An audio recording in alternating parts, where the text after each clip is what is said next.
Good evening. Hello, everybody. It is Thursday, June 17th. We are live on Facebook and we are presenting to you our authors chat. This is a new series, y'all. I'm so excited.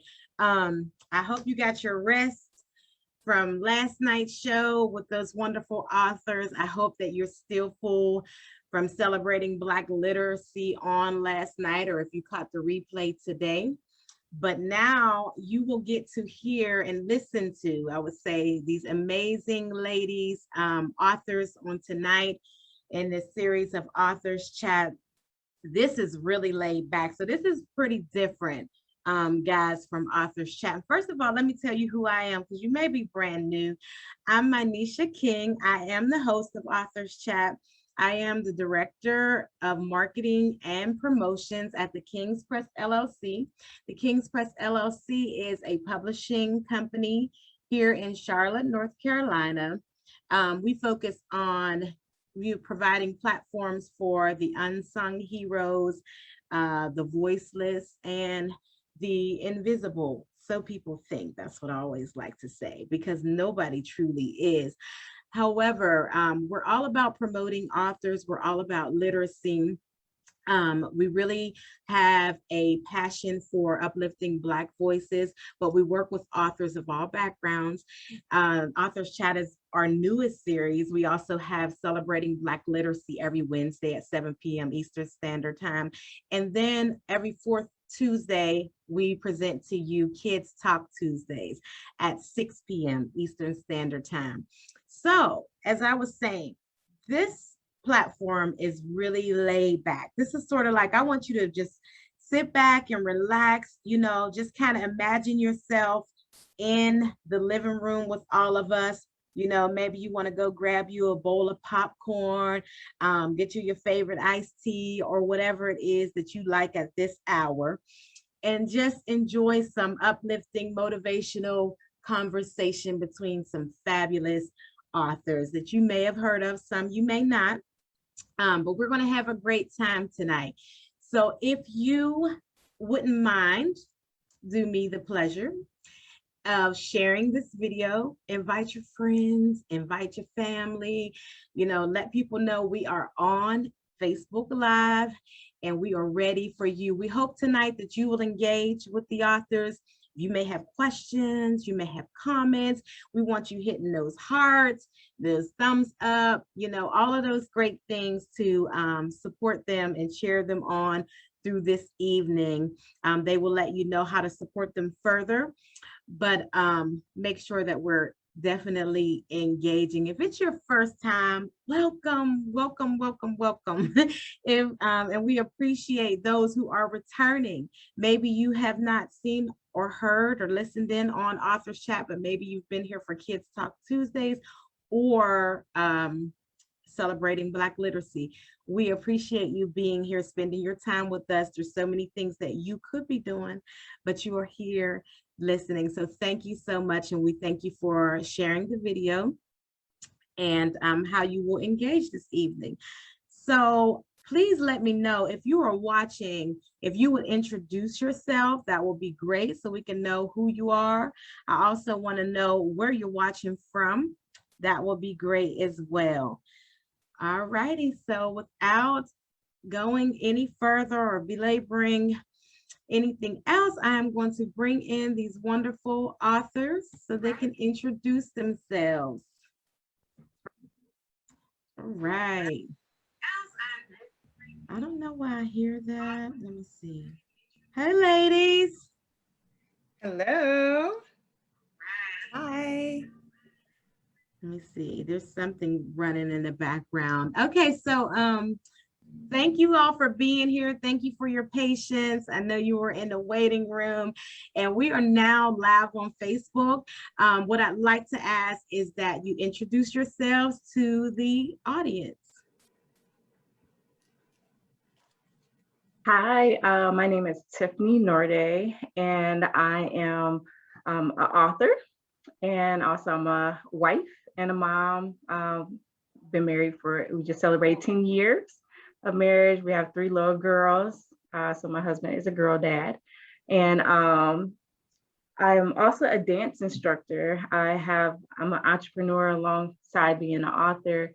I have a dance business called Dancing with the Nordays. Nordays, our last name. It also goes by Rock the Block here in Lansing, Michigan. So that's what I do for fun and my job. All right, fantastic. Thank you for being here, Tiffany. Thank you. Next. All right. Good evening. Good evening. Good evening. My name is April Cunningham, and I am a second-time author. My first book was a collaboration with my girlfriends, but this one's all me.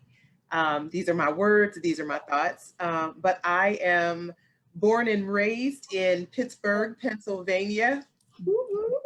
And that's where I know my 412 sister Manisha from. But I am a happily married woman of 23 years to my husband, Daryl, and I have 2 amazing young adults. So I'm an empty nester, Natalie at 23 and Xavier at 21. So I am, you guys, living and loving life, definitely loving life in my free time, I guess. I am an HR executive, and I've been doing that for 20 years, and I'm a journey strategist. So I'll talk a little bit about what that means, but I'm excited to be here and excited to be here with my sister authors as well. So welcome to the Authors Chat. Yes, thank you so much, April. I'm excited you're here. Next. Hi, my name is Laquita Bolden. I am a first-time author as well. I do curriculum and content development for a living, and I also run culturally responsive workshops. I guess I started writing when I was young, but I really lost a desire for it when I went to school for my biology. So I have a bachelor's in biology, and I had to do so much reading. I didn't like to read or write outside of that. And I seriously, and I recently picked back up the passion, and I end up, creating my first book, which is also my company. My Little Scientist is a culturally responsive curriculum company. So, I'm just trying to bring awareness and more, culturally responsive teaching and learning to classrooms. And I'm really excited to be here. I'm originally from Cleveland, Ohio, but I've been living in New York, the Bronx, BX. That's the only that's the only borough I ever lived in, and I love it. I've been here for about almost 4 years. And I'm excited. I just recently really took my working independently on my own. So I've been getting some contracts. I also do curriculum development for iHeart DJ. He has a DJ Academy. So I write his curriculum. So I'm just trying to really get into my own vibe, like in this stage of my life, like doing the things that I love to do and fulfill me. But I'm so excited to be here.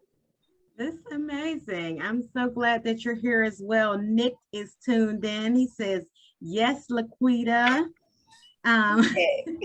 We also have Barry watching. She was actually on, phenomenal author. She was on the show last night. Hi, Barry. And then let's see. I can't see the other. There's some more viewers, but it's not showing up yet. So everybody that's tuned in, thank you for being here. All right, on to the next author. Yes, hi, I am Nicole Box. I'm a co-author with my husband, Carlon. He is at work right now. I'm hoping that he might come by somewhere in the middle, but we'll see. We are from Toronto, Canada. So I guess I'm the only Canadian here.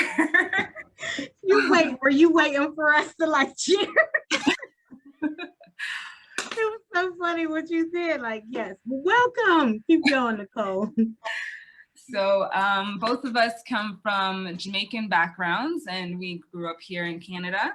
Right now, I am also, I just became a mother about 1.5 years ago, and I am watching him right now. He's dangerously close to an electronic device, but he is becoming disinterested. So that might work. Also, what we do in our spare time, what my husband is doing right now, he is a dump truck driver, and he loves driving and being outside. I am a photographer. It's kind of slowed down a bit, but I still get my 1 or 2 photo shoots in. And yeah, that's that's just a little bit about us. That's awesome. And so congratulations on becoming a new author, and then also the baby. Yes, yes, he's running around over there. Yeah, and if you got to go grab him, we understand. Thanks for being here. Absolutely. Last but not least, our final author, Miss Tiffany. Oh, okay. Hi. Hi, I'm Tiffany Norday. I am originally from Muskegon, Michigan. I don't know why I just forgot that. Probably because I haven't lived there in a long time. I'm originally from Muskegon, Michigan. Lived some time in Grand Rapids, and now we're in Lansing, Michigan. And I am a first-time author. And also I am a mom and a wife. You'll hear more about that. It's in the title of my book. Been married 10 years. We have 3 little girls. That's 1, 3, and 6 years old. So I have a busy life. And also I have a part-time job that I absolutely love, working at a church. I am a worship producer at Sycamore Creek Church here in Lansing, Michigan. And I also have an entrepreneurial job. My business, I'm a dance instructor for my business called Dancing with the Nordays. It's also called Rock the Block. And so we teach urban style line dancing and Detroit style ballroom here in Lansing, Michigan, and virtually. So yeah, that's a little bit about me. Awesome, awesome. Thank you so much. Again, thank you ladies for all being here this evening, and to the little one that has joined.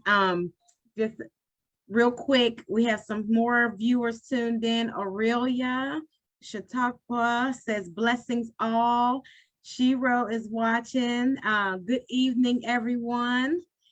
Os Mason, I hope I'm pronouncing that correctly. Love you, Laquita. Black Girl Magic.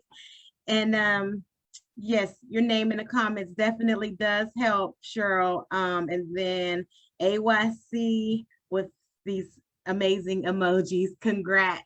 So they're tuning in. We appreciate you all for being here tonight. We're glad that you are engaging with these authors, and we're going to learn about these amazing books that you all have written. So you want to start us off, Tiffany?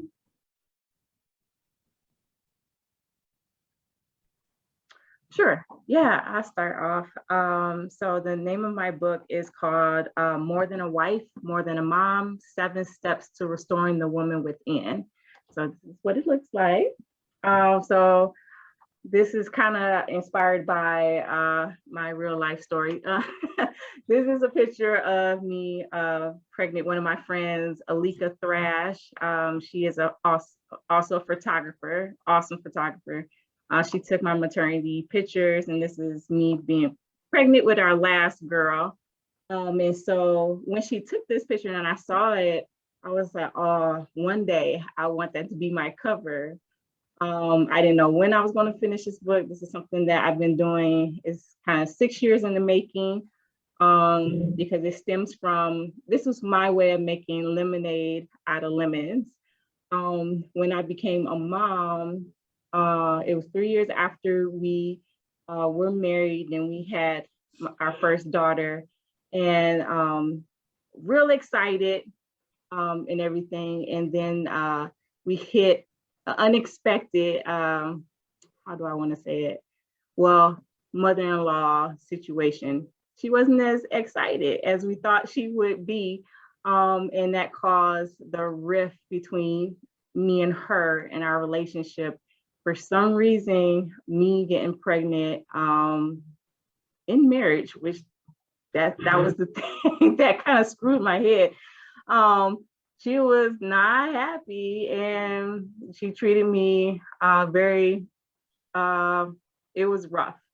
So that was a dynamic that me and my husband had to grow through and walk through together and figure things out. And that was something that we had to make a huge adjustment within our marriage and our relationship, just to, fight for my mental health, and also fight for my happiness and kind of secure those things. So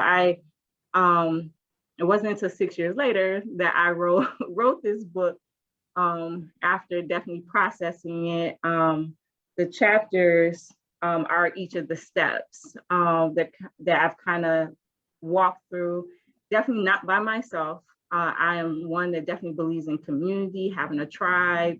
I believe in therapy, having a therapist. I still have one, even if things are going well. It's always good to have that check-in point with a professional. It's like going to the doctor. It's preventative also, because life is hard and you never know when you're gonna run into something. And so, like, I'll just read just the titles of some of the sub chapters. I think I wrote them in a way where it's self-explanatory. If you read the sub chapter, you go, oh, okay, this is what it's about. I think Laquita mentioned, about school, and after doing that much school, you didn't really want to read.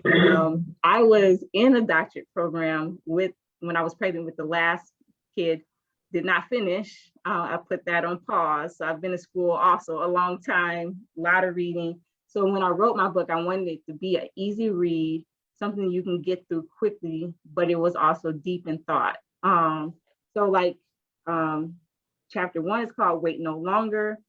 That's like the kind of like the core of it. It's meant to be a help book to help push women who have the roles of being a wife and a mom to know that you don't have to. Well, I know I lived through the time period where, people kind of put that stigma that if you have kids, you got to wait until they get grown and out the house before you can live your dreams. If you got kids, then your life stops.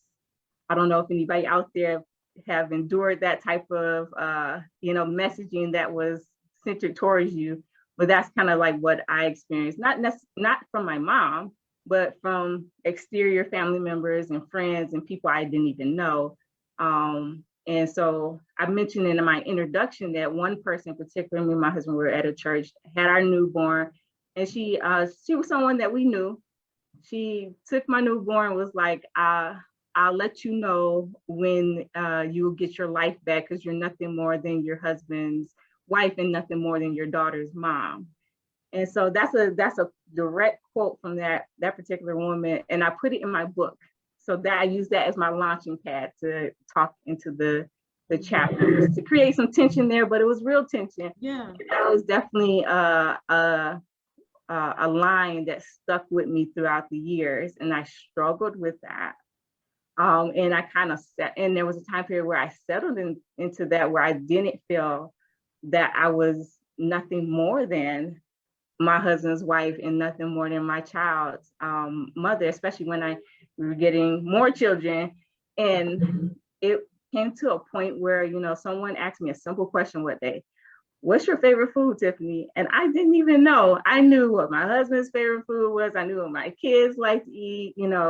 I didn't even know my favorite color, just simple questions. And I knew that I had lost myself. I had got so far into taking care of everyone that was attached to me that I was no longer really taking care of myself. And no wonder I was drained, didn't have a lot of energy, because I wasn't working out of my sweet spot. And that's a subchapter that's in my book too, helping women to crawl or run or however you have to get back to that sweet spot to figure you got to know who you are.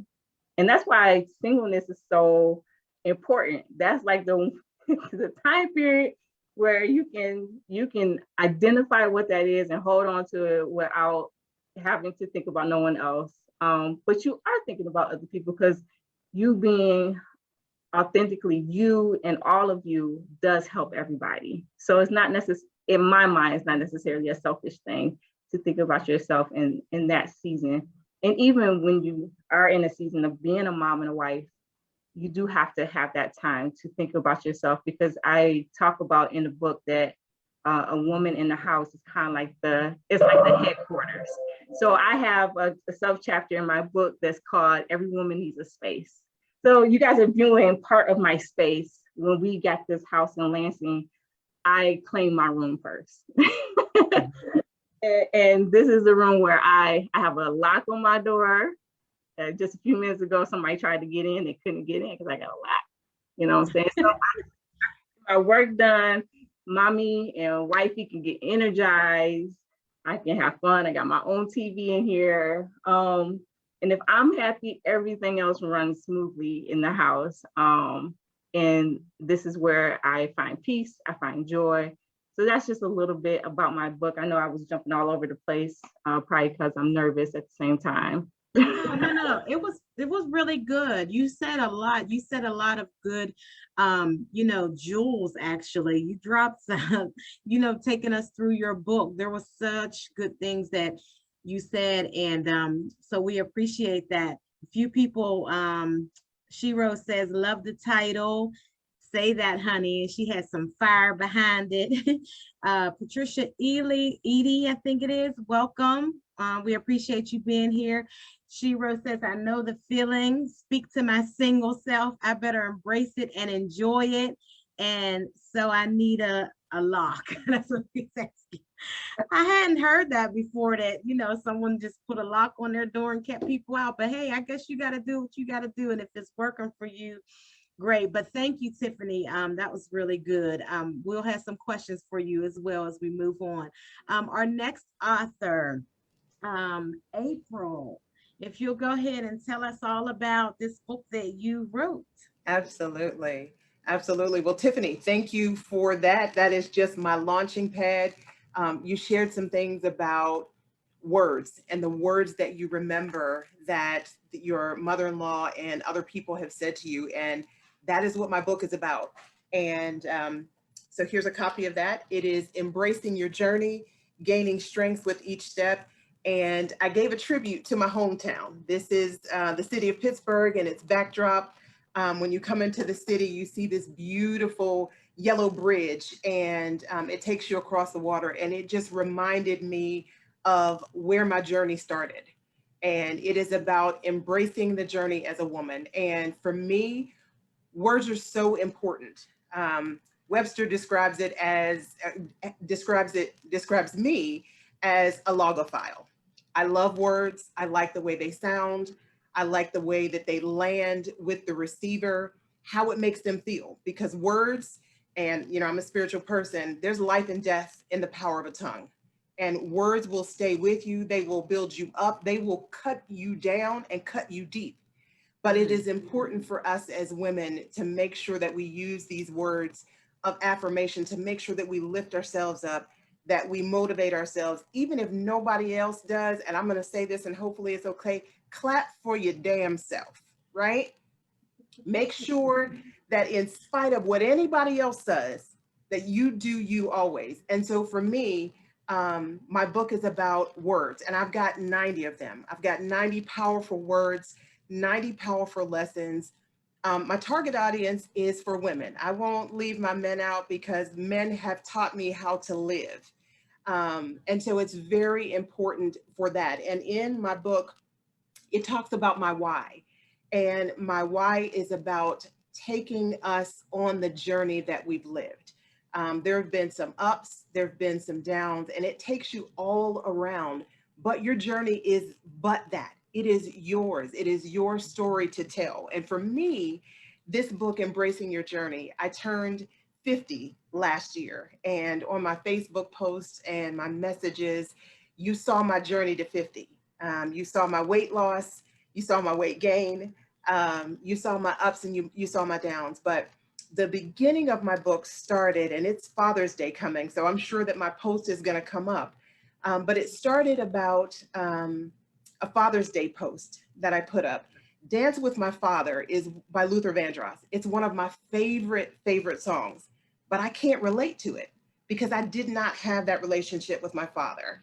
But as I saw my children interacting with my husband, I was like, wow, that is amazing. And so I wrote on my Facebook page about being a fatherless child.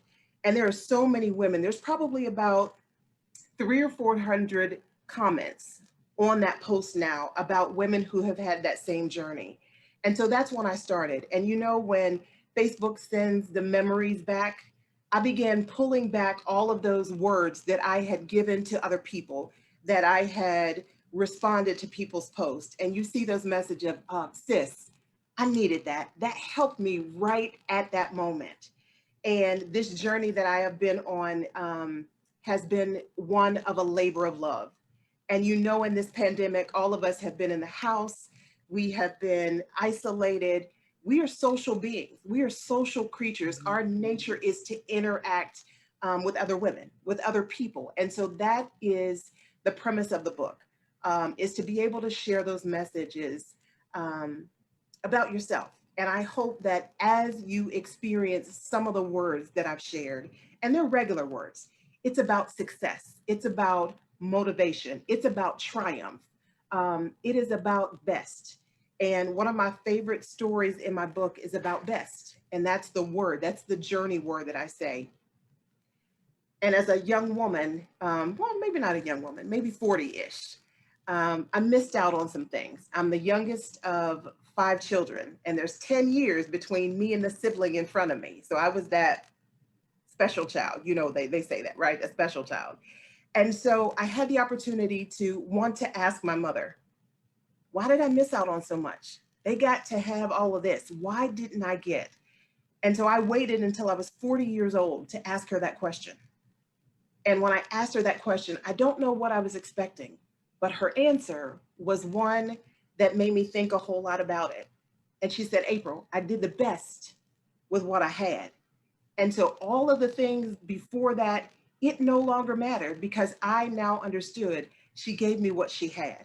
And so I think for me, and what I want people to take away from my book is, on that journey, you're going to have a lot of people that interact with you. You're going to have a lot of experiences, but it's yours. It's yours to own.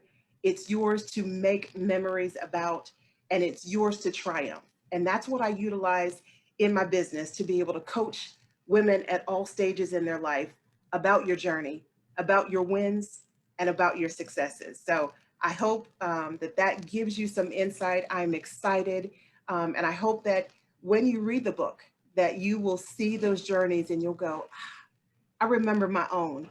And it's an aha moment about living your life as best as you can on your journey. That's my story. Yes, awesome, April. I love it. And I have to say, you know, I'm going to read a couple of these comments, because one of them I wanted to laugh so hard. So Shiro says, see their confirmation, embracing my journey. Aurelia says, yes. Then Shiro start clapping for my damn self. And then when she said that black don't crack, I wanted to die. Because I promise you, you look younger than when I first met you. And that probably was like 7 or 8 years ago. You look amazing. I didn't know that you were even turned 50 yet, but yes. And I really appreciate your book and what you're doing. And you've always been motivational. I don't see anything coming from you that's ever been anything negative or complaining or anything. So I'm just thankful. I'm glad that you wrote your book and share all of that positive energy and that messaging that you have with the world. Awesome. Thank you. You're welcome. Our next author, Laquita. Woo, April. April almost took me to church over here. Okay. I got my mug with prayer. That spoke to my soul. Like, thank you. And thank you, Tiffany, as well. Like sharing your experiences. Like, thank you so much. So a little bit about me. My book is called I Matter, and it is the first book in my book series called My Little Scientist. What really made me decide to, so the audience is for preschool through like 3rd grade. It's actually a lesson and an experiment that goes with it. So it's based on a next generation science standard, but it's also tied with a social emotional skill. So what I did was my book is inspired by my students. I was an educator. So by my students, and the characters are literally inspired by my nieces and nephews. So I turn them into characters and I use their names. I'm big on representation. So they really truly inspired me to not only create this curriculum and push for culturally responsive learning in the classrooms, but to actually write this book. And so how it started was, as an educator, I had students that were so many grade levels behind, and I would be using the curriculum that they gave us. But my students, you know, I always had to differentiate. I always had to create lessons. So in that process, like I started getting really creative. Like I was teaching math, and I had some students that were like, I was teaching 3rd and 4th grade math, and I had some students who were grade levels behind. So we would just get into it, like centers, games. If you give me any math concept, I could turn it into a game. Okay. I had to learn how to master that. And then I just would relate it to them, you know, like we, you know, added decimals from real things from stores in their neighborhood, just creating word problems that related to the environment that they lived in. And I started realizing that it's not that my students don't understand the concept, it's how it's being delivered. It's what it's embedded in. And we learn from the dominant racist perspective. But if we can learn to teach our students from our perspective or the perspective that they know, they understand the concepts, like they're geniuses. The geniuses. Like I experienced some of the smartest kids from my elementary students to my high school students. So I honestly ended up getting back into writing in the opposite direction. So I started to create like activities and curriculum. And then the story came to me about my niece. And it was actually a vision that was given to me from God. When I was in middle school, he showed me my name and my logo, but I didn't really understand what that was going to look like until, you know, on to my later years. He must have known through college, she gave me a break. God be knowing, okay? Because I was like, I don't want to think about writing. I don't want to think about no books. I don't want to think about none of that. So God was like, okay, do you? So I came full circle now. And in the book, Aubrey is, you know, learning about the phases of matter. So our solid liquids and our gases, but she also learns how she matters to her family. So she's a little sister, she's a big sister, she got a lot of brothers, she's from a working class family. So it's really teaching them a scientific concept in their environment, like things that they can relate to. Like I literally took like experiences with 3rd and 4th graders, like not feeling like they're seen in their family, too many siblings responsible for their younger siblings, and they're only in the 3rd or 4th grade. So I just really wanted it to, you know, to relate to students and their environments and their experiences. The reason why this is so important to me is because back in my hometown, Cleveland, Ohio, the school I went to, I was in one of the hardest majors. I was a biology major, and it was really hard. And at that time, I didn't look around and see too many people that looked like me. So I remember this one lady, she was literally a professor at that point. She had went through her studies, and it was an incident where, you know, an older white male professor had said something. Like I asked a question because I was confused about something. I was in like this STEM camp. Y'all, I'm a nerd. I love it. Science is my thing. I was in like the CSI camp. Like, oh, it was so serious in 11th grade. I was so serious about it. And I asked a question because I didn't understand something, and he laughed at me in front of everyone. And I remember I literally almost was like, you know, you get upset, like, because why are you laughing at me? So I remember she pulled me aside and she literally told me, like, you know, she was just basically explaining to me that, like, you will have to work harder for things, especially at that time. Like, you will have to work harder for things. You will be judged in this way, but you cannot allow them to detour you. And you should always ask questions. Like that was one thing she told me, like never be embarrassed to ask questions, because that's what science is. We have inquisitive nature. We like to ask questions. If you're not asking questions, if you're not trying to figure out things, like that's the basis of science. So that was a moment for me. But I really think, like, if I hadn't had a Black woman, someone that looked like me in the field that I was in, experiencing the things that I was experiencing, how different my life could have been, or how deterred I could have felt. Because getting into my higher classes, like genetics class, I remember it was nobody that looked like me. So I just, and I'm a Black American, like I'm, you know, from the Midwest, like, you know, American culture is like, Black American culture is who I am. So it's like, you know, I didn't come from the best school system, even though shout out to CMSD, because all of us graduated from there. It was an amazing school. I'm hoping to partner with them in the future with my curriculum or my workshops, but it was rough. So I realized how important representation was, and it just kind of really became a journey for me, getting my master's in curriculum and instruction, learning how to, you know, appeal to different audiences, learning how to be able to teach any concept, and make it teachable or adaptable for any group. So, it just kind of took me on this journey. So this is my very first book. I'm hoping to release another book by next month, and this is an exclusive, I guess. But my book will be, it'll touch on some of the social emotional skills will align with autism, and I'm going to pair that with another scientific concept. So, and it'll be based on my nephew who actually has autism. He'll kind of be the focus of it. So yes, it's been a journey. I'm excited to be here. Even starting this journey was crazy. Dealing with business consultants, like I had to sue. Listen, it got real, but my God told me that this was something for me, and I had to step outside of my comfort, step out of my fears, and push myself. Like I said, I'm not really a writer. I am a writer. Let me say that, right? April, let me use some of April language. I am a writer. I am a writer, but it was a skill that I had to get adapted to. But I never forget, I was trying to literally, I wanted other people to write the book. I just want to do the content, and God literally pushed everything away. Wow. He pushed everything away. So when I left my position as a teacher, because it was a lot for me, mentally, it was the first time I had ever taught in a charter school. And after I left that place, in 6 days, I finally sat down and wrote my book. And I realized, okay, God, this is where you want me to be. This is the mission for me. This is what my life is supposed to be about. And I'm going to dedicate the rest of my life to it. So I'm really excited. I don't know what else to say.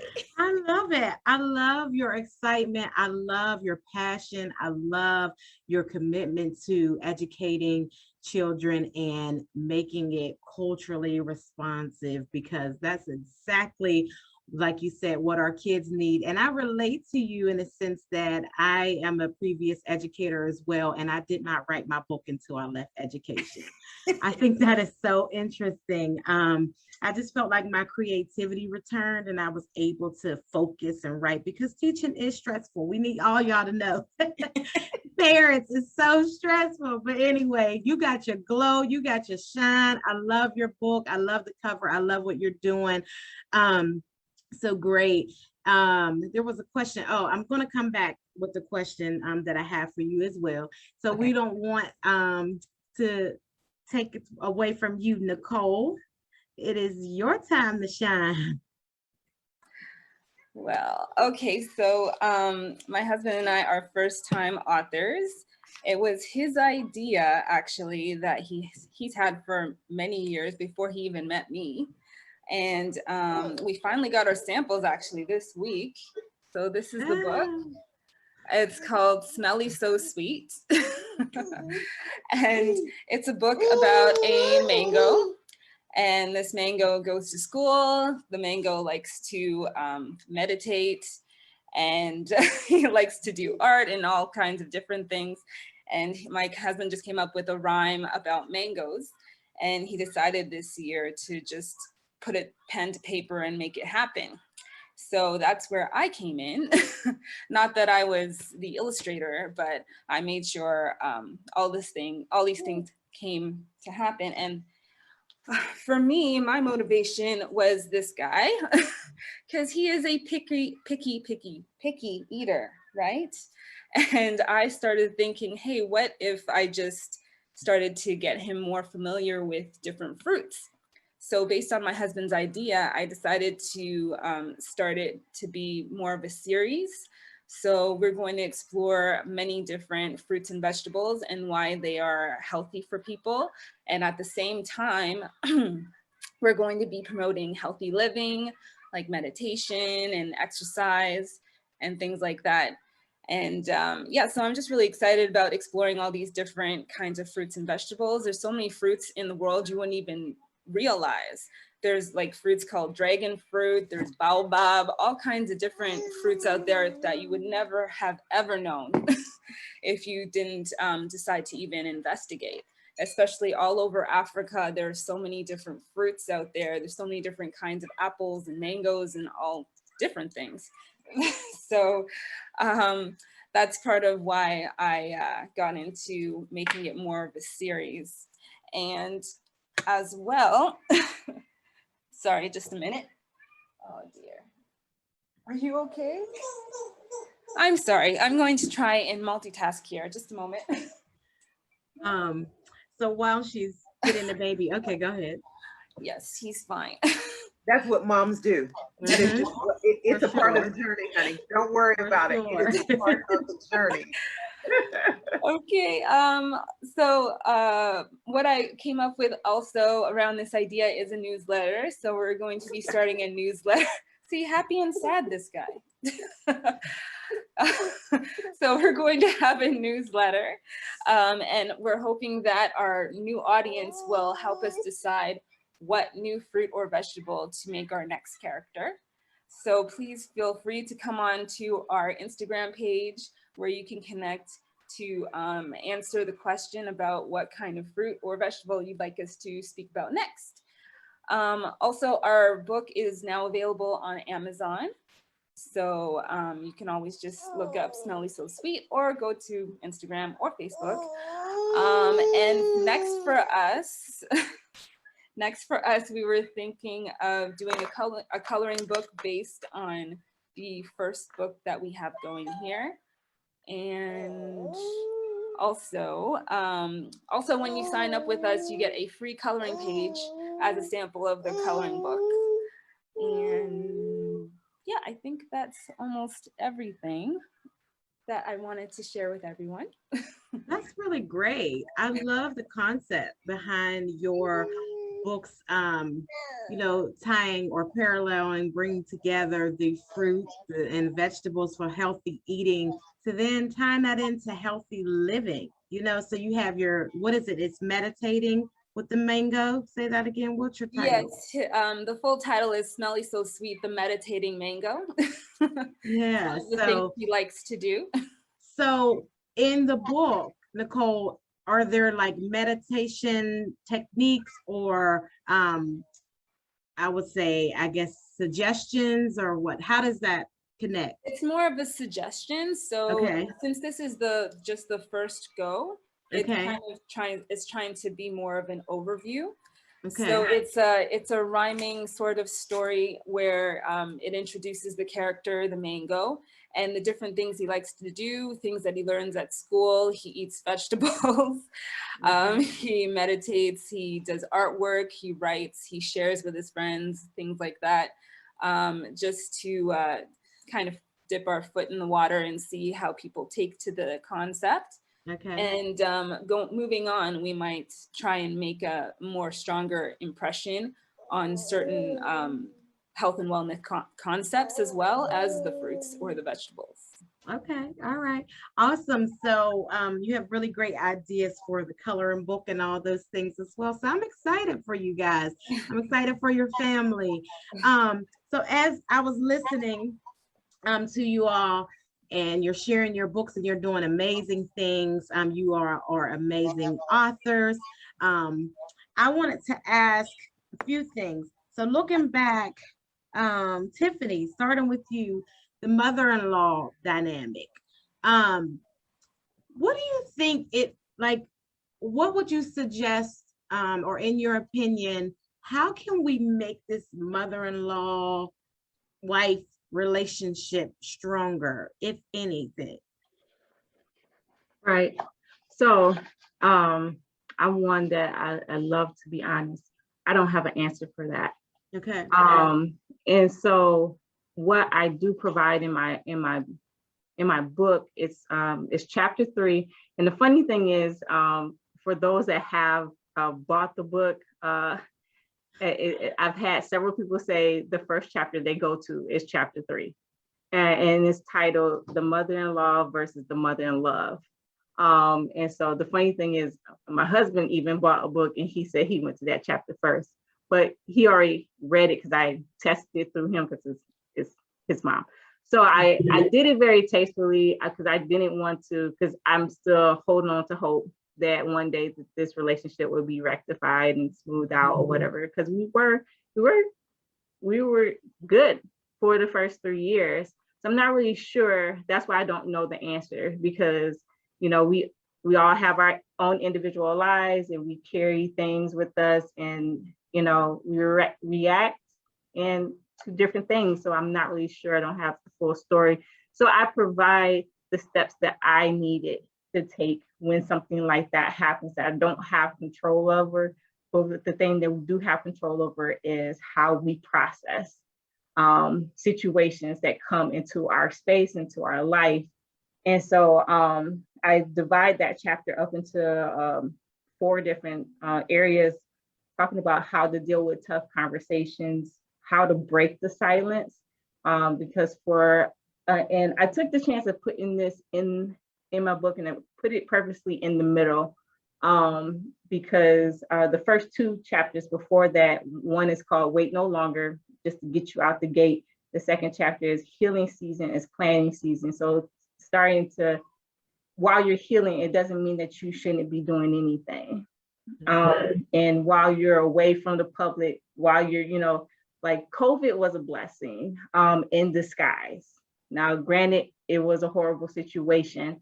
But on the flip side, for many people that needed to take that pause, to take that rest, and those that saw it as an opportunity to launch some things like a book or whatnot, that was a perfect place to do that and also heal at the same time, because we didn't have to, be, doing the ripping and running. And so back to your question, and this is where I start to introduce that it's okay to not be okay in this chapter, and to break the silence and to talk about what you've experienced if you happen to be one who has a mother-in-law. I chose not to change that, and then I hear a lot of people saying now mother-in-law.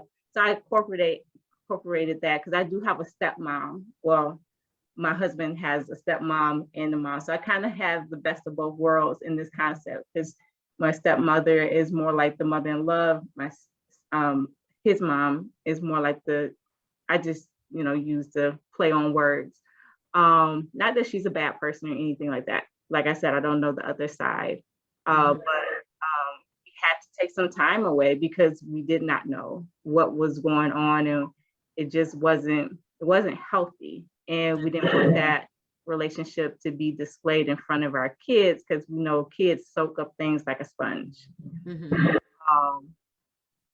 But we're Christians, and we're still hoping and praying, and we definitely involved a professional counselor to try to help mend that relationship. Sometimes things work, sometimes things don't work, but that doesn't mean that it's over. But your feelings are real. I validate that. Your story is real, because oftentimes mother and wives, they live in secrecy, feeling like they have to keep all their feelings to themselves. And that whole thing about caring for everybody else, and then you're dying inside, and why, we have high blood pressure. We wonder why, we have these stressors that will, work on our bodily organs. So I address it because Black women's health is serious, and it's a serious matter. And I think it's because of exterior situations and relationships that we don't get the space to talk about it. And I think the mother-in-law situation is something that I hope that we can grant space in a healthy way to bring about reconciliation, because I knew my story wasn't the only story. Okay. I'm sorry, there's some feedback. I don't know why I can hear it, but I think it's coming on my end, so I apologize. April, I'm just thinking about you with your positive messages and things. What would be something that you would share, or what's, I would say, a favorite message or word that you talk about in your book that we can share with the audience tonight? I think one of my favorite is about, I think in the book, I think it's confidence. Okay. And I talk about having that window experience. And I think we've all done it. I think, have you ever walked past a window, a glass window downtown in your city? And I'll say this to you, Manisha. walking down in the middle of town and you see yourself in a mirror or in a full glass mirror, or you see yourself in the window of a department store and you look at yourself and you go, damn, I look good, right? We've all done it. And I think I say that in the book, and I think I put asterisks, not where the curse word is. And then I think I say beyond that, it says, I see you smiling. And I think for me, for women in general, just as Tiffany said, there's a lot of external things that come. There's a lot of external individuals that come that make us change how we feel about ourselves. And it is a real issue about how individuals extend what they're feeling upon us. And we begin to take that on. We begin to add that to our shoulders. And when I see women that, you know, they're hunched over, they don't have that sense of confidence. I'm 5'5", but I promise you, when I walk into a room, you should believe that I think in my mind that I'm 6 feet tall. And I think that comes across in everything that I do, but there's a sense of peace that you have to have in yourself. And that's where that affirmation of, regardless of whatever is going on around you, you've got to be well. You've got to take care of yourself. And I think when we think about our experiences, and I use this example, and it's called the oxygen mask rule. When you get on the plane, and for those of you that are frequent flyers, when you get on the plane and you hear that message says, in the event that this plane loses cabin pressure, an oxygen mask will drop. What does it tell you to do? First, put your own mask on before you help somebody else. And I think we as women, we embody and we take on everybody else's stuff outside of ourselves. And until we can make April and Mynisha and Laquita and Tiffany and Nicole a priority, regardless of what anybody else says, until we are able to do that and we handle ourselves, it's going to be difficult for us to help anybody else. So if there's one thing that I would give to that, is it is about the confidence that you maintain for yourself. Thank you. Thank you. I appreciate that. Look. Yes, love it. Love it. Love it. Thank you for that. The question that I have for you, Laquita, I was just thinking as you were talking about the cultural responsive learning, and when you were an educator, did your in your school, did you kind of focus on, did they have PDs where they covered that? What did you ever feel like people were getting anything or taking anything away from that and moving it into their classroom, or do you feel like they often just wasted time? I feel like it's a term that it's thrown around often. And I talk about this in my workshop too. And I related to some of my workshop, it'll be on Teachable. And I was sorry, I just got to say this to April in a moment. April, you need to be, you need to create some webinars, motivational speaking. When I say you speaking to my life, honey, if you need somebody to do your curriculum, I got you.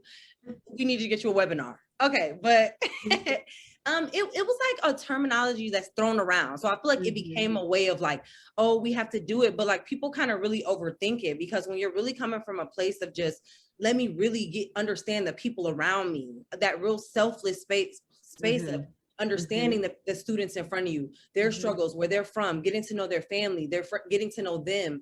It was natural for me. Again, I'm a Black American as well. So maybe me and my students already had that barrier, but I feel like we had PDs. And actually the reason what really sparked me was I was at a building that was ran by 3 Black women.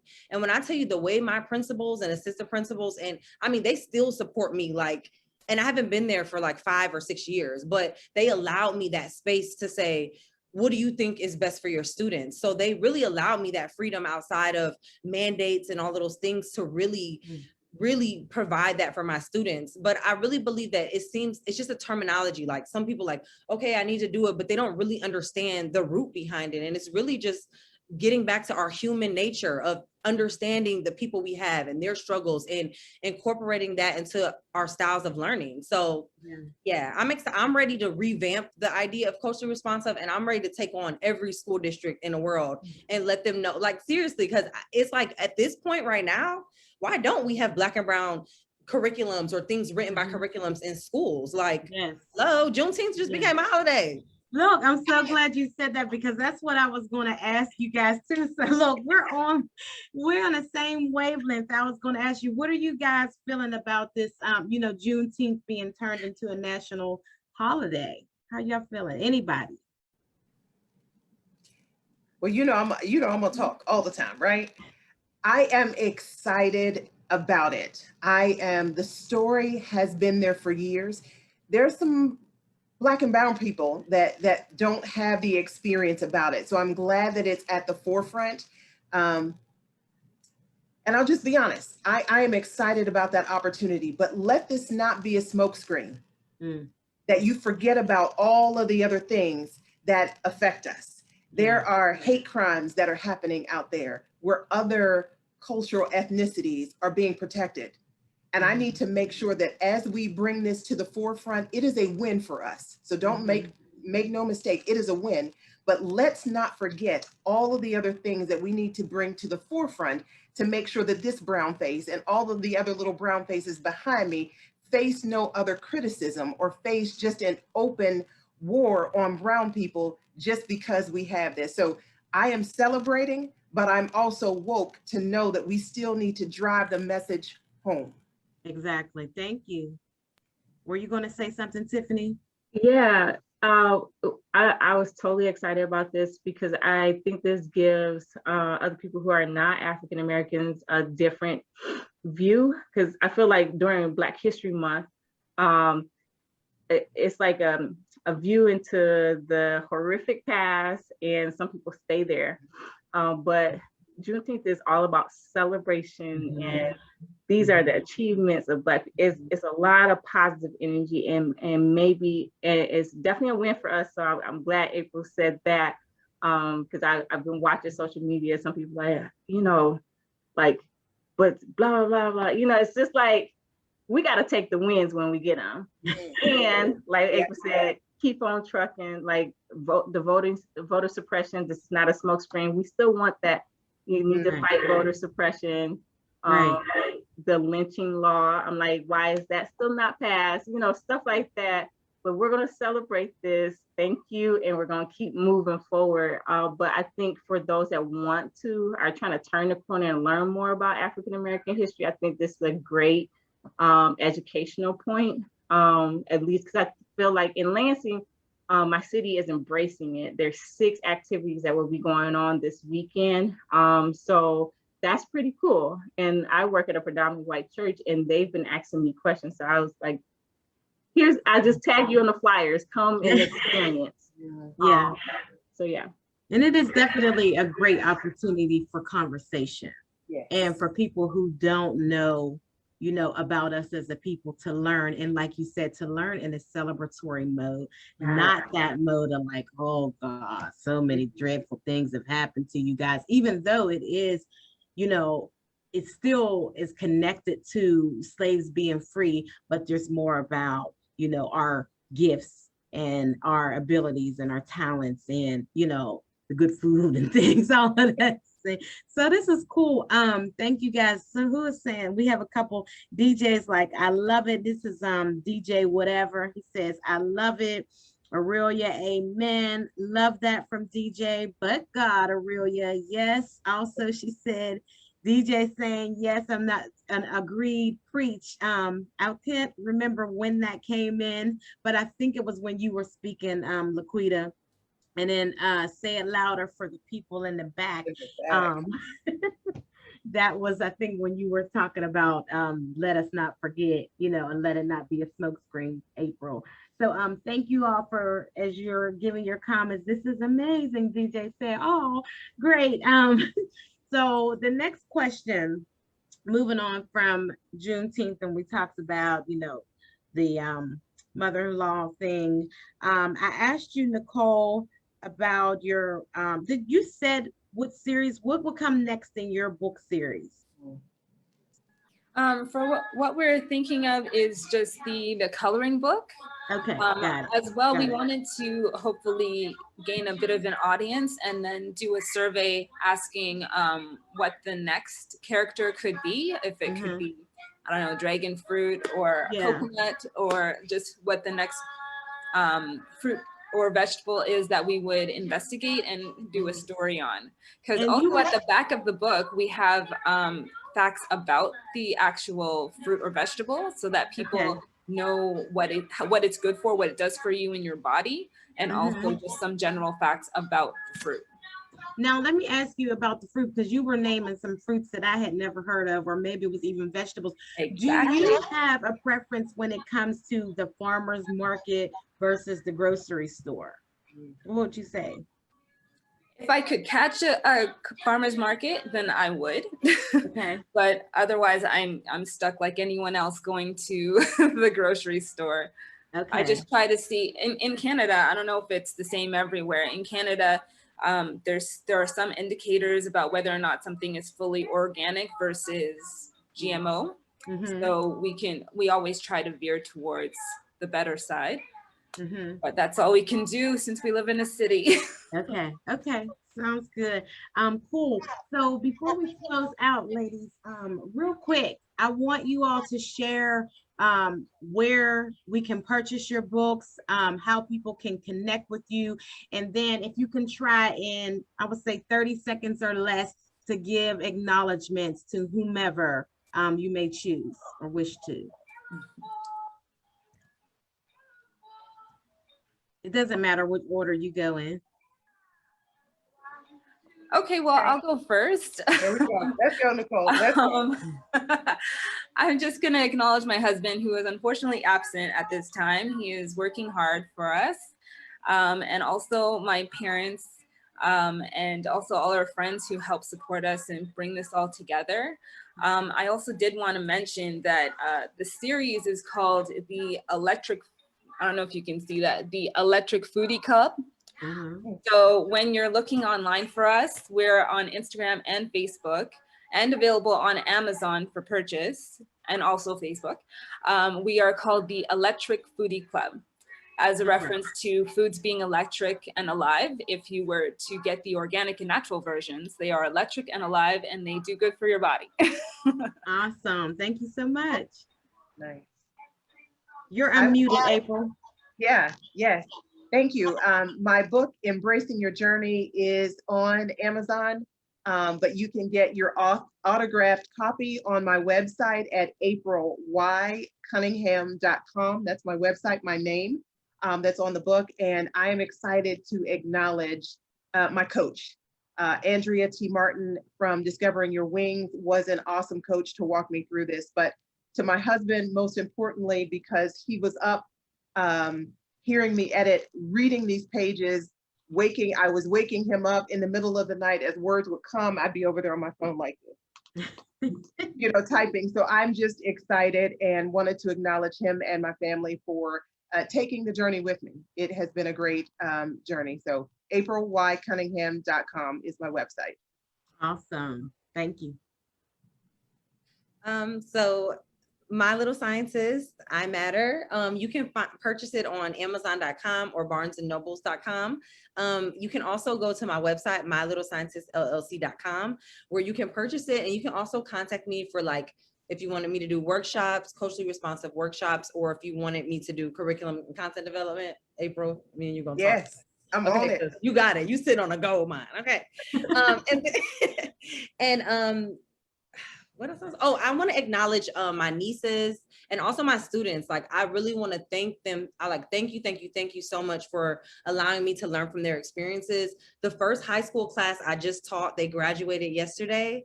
So, and I dedicated my book to them as well.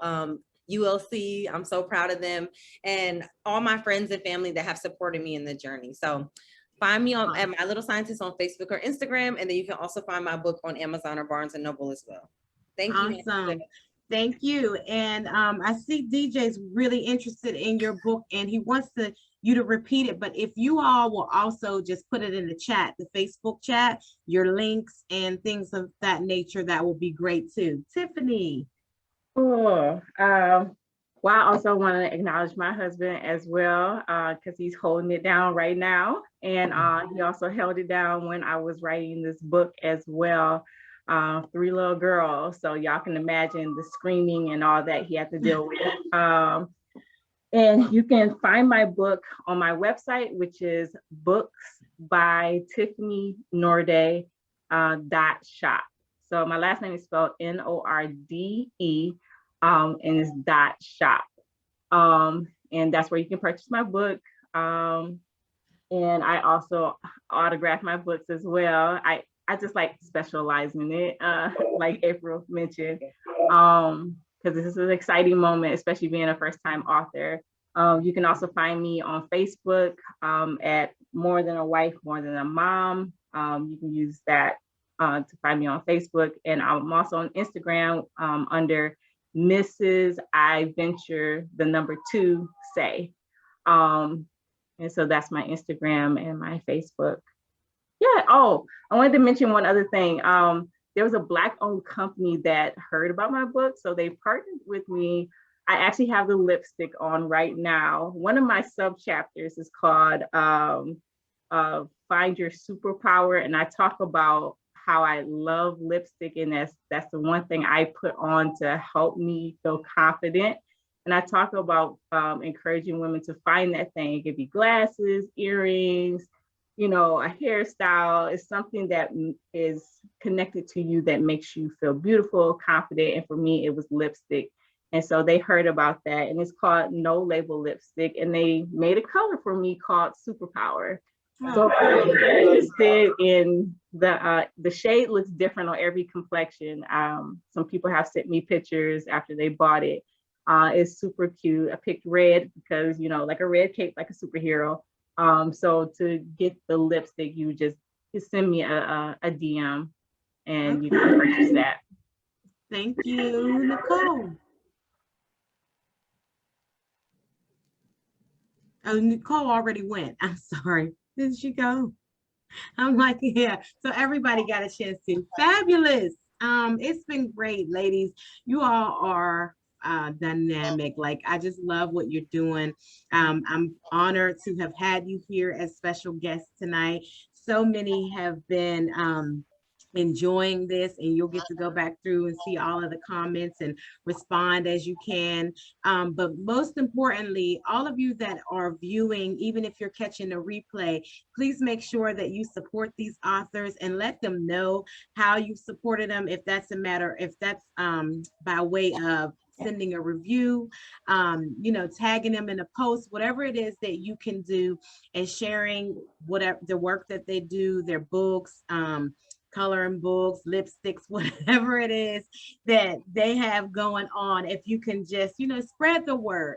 It doesn't hurt, you know, anybody to hit a click, hit a like, hit a share. You know, it's all about spreading the love, spreading light, and being support. So make sure you're doing that. And I'd love to hear about it as well. Ladies, please stay connected to the King's Press. I'm glad you were here with me this evening. And anything that I can do to support, please reach out and let me know. But have a great evening. Bye.